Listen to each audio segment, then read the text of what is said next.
private sectors who want to invest in countries. They need to be known, the NDCs.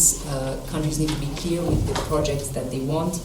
And that's the only way that you can secure financing. FC, EBRD, EIB, all of these international partners are ready to finance private sector in the energy transition.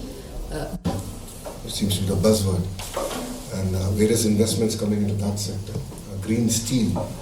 So I think, at least from India's context, is to set the policy straight. Yes, there are some subsidies required, but it's not over and beyond the physical challenges that any state or the federal government would have. That's one part. But the second part again is how do you make this the transition political resistant or resistant to politics, right? And that's going to be very, very important. So the way we look at it is how can we sell it to our electorate? And as a HRD minister, my focus is how do I create the next set of jobs that we don't even know in exactly which area they're going to come. So working with the industry, working with NGOs, collaborating with them, getting the curriculum, the whole 9 yards, and creating the next wave of jobs, I think is going to be very, very important to make it more resistant. Thank you so much.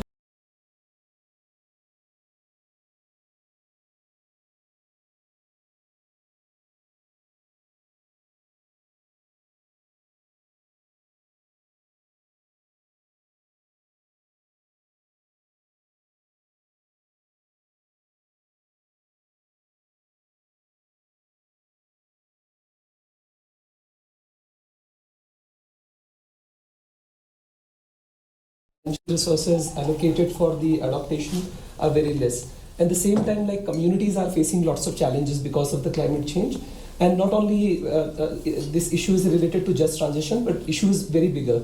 Because of the climate change, lots of people are migrating from one place to another place. And as far as India is concerned, we have about 200 million migrant workers, and many of them migrating because of the climate change. So how we can link the communities also, and basically how we can broadening the just transition definition in that context. Thank you. I know you had your hand up too. Do you want to just 30 seconds shortly share? Yeah, well, I would have one question towards you. I found it very interesting what you were saying with creating the new job opportunities, which I think is great and is needed. I'd like to go on the topic of the next generations. We have a massive swift, between the generations that are currently in the power positions and the ones that are coming. And I'll be very honest with you. I am one from these generations. We don't believe many things that are said because it's very often the same thing. It's said. How are you going to tackle this problem of transparency and trust that is really existing towards like all of these promises and all of these COPs and WEFs and etc. It's nice, but yeah, we don't see the results. I'm sorry. Don't want to be rude here, but yeah, I'd be interested in that. I think that's a valid question. Before I come to you, I think the way we're looking at it as a state is how do you incentivize farmers? How do you incentivize households? So can I have a power purchase agreement with them? So whatever energy they don't use, we end up paying that.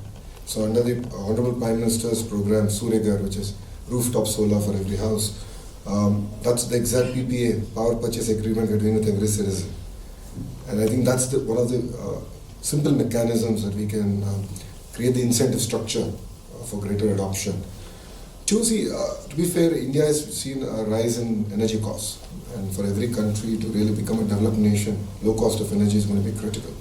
So between solar, wind and pump storage, as of today, I don't know PSP where it will be in the next 5 years, currently is viable. So at about 4 and 5 rupees a unit in Indian rupees, it actually makes sense.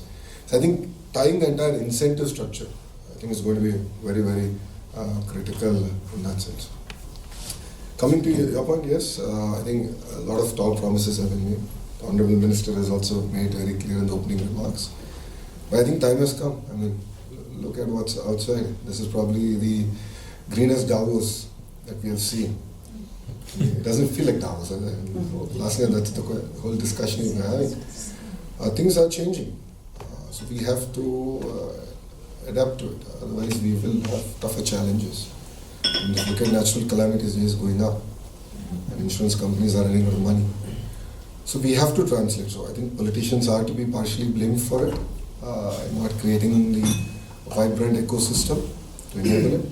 So for me, what's exciting is mind to energy, and capturing the entire value of the ecosystem and understanding the role of human resource development, the role of real-time governance in the entire ecosystem.